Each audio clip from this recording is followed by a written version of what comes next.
Welcome everyone to the new video that I'm making right now. As you can see, a new background. We are trying to become more professional. There's a black background in the back. So we are trying to improve our stuff, not just on the board in terms of analysis, but also in bringing you high quality production. And it's only because of you guys that you have been supporting us. So we have tried to improve our quality of the content. Now today what I wanted to do is show you the game between Anish Giri and Carlsen. Sorry, Carlsen was white, so Carlsen and Giri. And try to take you through the most critical moment of the game.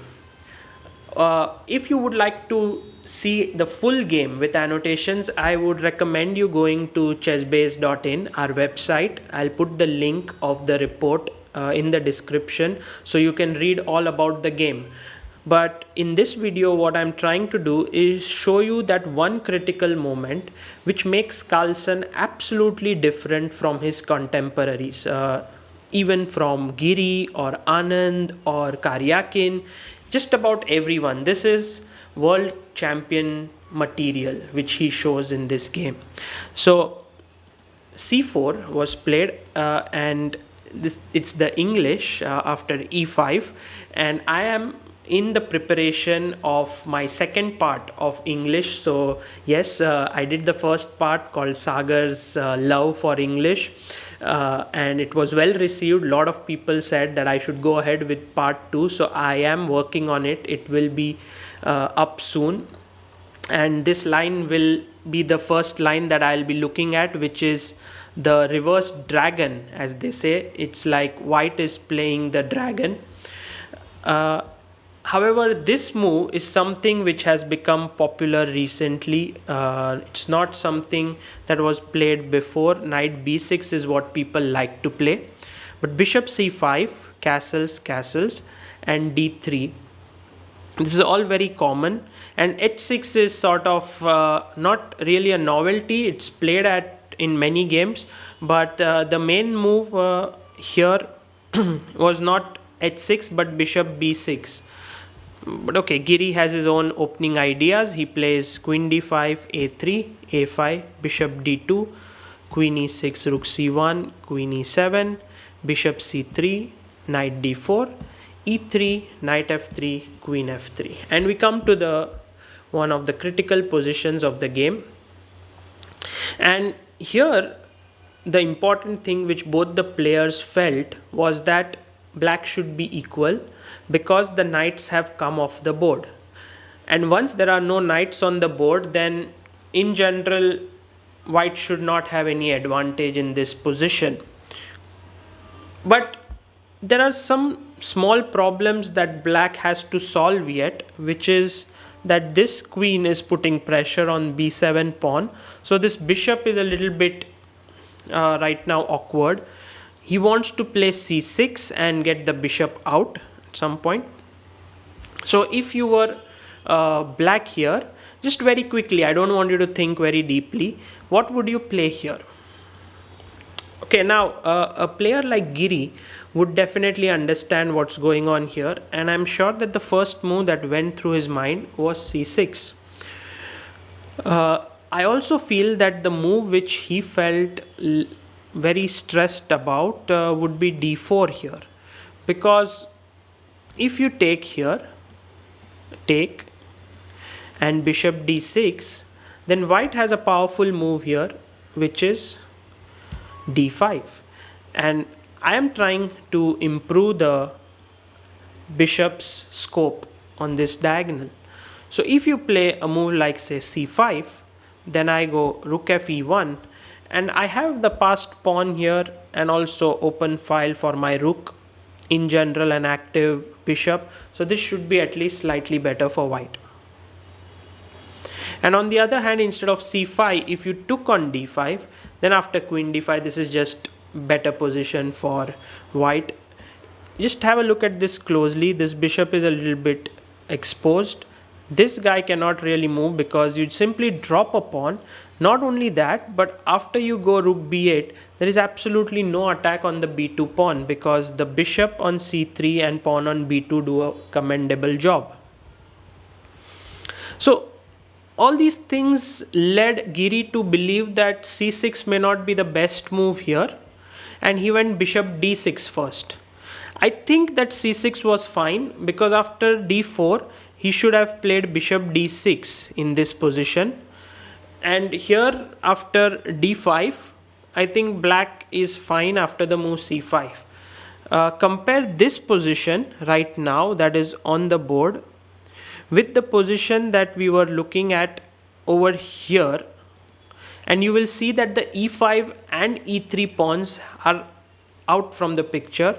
So rook f e1 becomes very powerful, and you have more open lines. But when you talk about this position here, you realize that it's not as dangerous. For example, something like e4, I can go b5, and black should be doing fine over here. Okay, Giri went bishop d6, and Carlsen here played the move queen to h5. If you would have played d4, I think c6 would have been Giri's choice. Now queen h5, and here came the move c6. Now I have a feeling that it was better for black to play the move f5, but Giri was not really here aware of what Magnus wanted to do. So after c6, he was thinking, well, Magnus might play d4, it's possible that he might do that, or he may even play f4, but after e into f4 he will take back with the f4 pawn, and he was thinking of all these possibilities, when Magnus played f4, that's when Anish began to understand that this is going to be very difficult, because to e into f4 Magnus has planned g into f4. Now we'll come to this in a bit. First of all, I think f4 came as a small surprise, and that's why Giri didn't react in the best possible manner. He could have played f5, and I have a feeling that black is doing okay here, because after, let's say, rook c e1, ef, now if you play ef, I can go queen f7. This looks okay. I'll later on get my bishop out to d7, and in general this formation here is very, very bad for the bishop on g2. It just doesn't have much scope. And if you play g into f4, I can once again play queen f7, and black seems to be doing okay. So f5 here would have been the best, but Giri thought, I'll take, and when white plays ef, I will play the move f5 later, and I will have a fine position, no problems. But he didn't think of g into f4, and this is what is the true trait of a world champion, that he gave up this pawn on e3, moved his king, and if you now look, this is a weak and isolated pawn, this is a weak and isolated pawn, and so is this. So by giving up the e3 pawn, white has simply taken up a very, very bad pawn structure, but in return he's got piece activity. Bishop can sit on e4, this bishop is a monster, rook can go to g1, the other rook can come to e1. So that's what Magnus has been able to achieve in this position.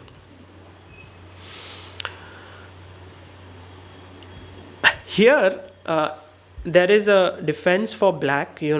If white is given the move, he might play f5 is one threat, e4, rook e1, and then move ahead. So Giri took on e3, but after king h1 he was already in big difficulties.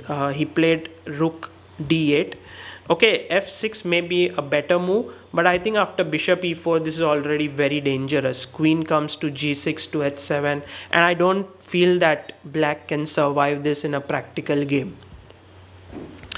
Rook d8, and after rook e1, queen c5, f5 came in. Bishop went to e4, rook moved to f3, the other rook went to g1, and this was already very, very strong attack with 5 pieces. Usually 3 are enough, 5 is just a bit too much. So here in the post conference, if you look at it, I will also put a link to the post game conference below, and uh, you will see that when Anish told Magnus that king h7 is a move that holds for for black, Magnus was very surprised because this move looks so anti-intuitive. It shouldn't be working. And the first point is that f5 now is not good because of queen e3, king h1, and this important square that you get for your queen, which gives black good chances to hold. Second point is that if you play e4, I can now play g6 because the h6 point is guarded, queen f3, f5, e5, bishop c5, d4, bishop b6, and next you will put your bishop on e6 and perhaps to d5, and once again black is okay. And if king h7, rook c e1, then I have g6 followed by f5. Once again, a very powerful idea. Black is doing well here. The last point of king h7, which I think is the most important one, is that rook f3, which was what white wants to do in any case, defending e3 and putting the rook on g3, now doesn't work because of g6 and the queen is trapped. Yeah, it would have been beautiful if you could sack the queen and somehow checkmate your opponent, but unfortunately this rook is hanging. Right, so all of this leads us that king h7 was a good move, but Anish took on e3 and later on lost the game.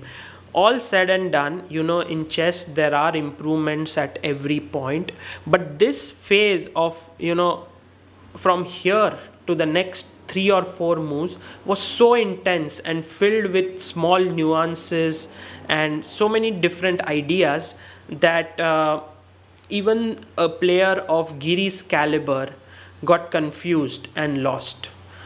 And this shows how strong Magnus Carlsen really is, and it's really a pleasure to wake up every morning and see his games, analyze them, and also to enjoy such beautiful games. I would like all the viewers here to check out the report on Chess Base India about this game. The game is annotated by Tanmay Srinath, who is our new author, who is doing a fantastic job.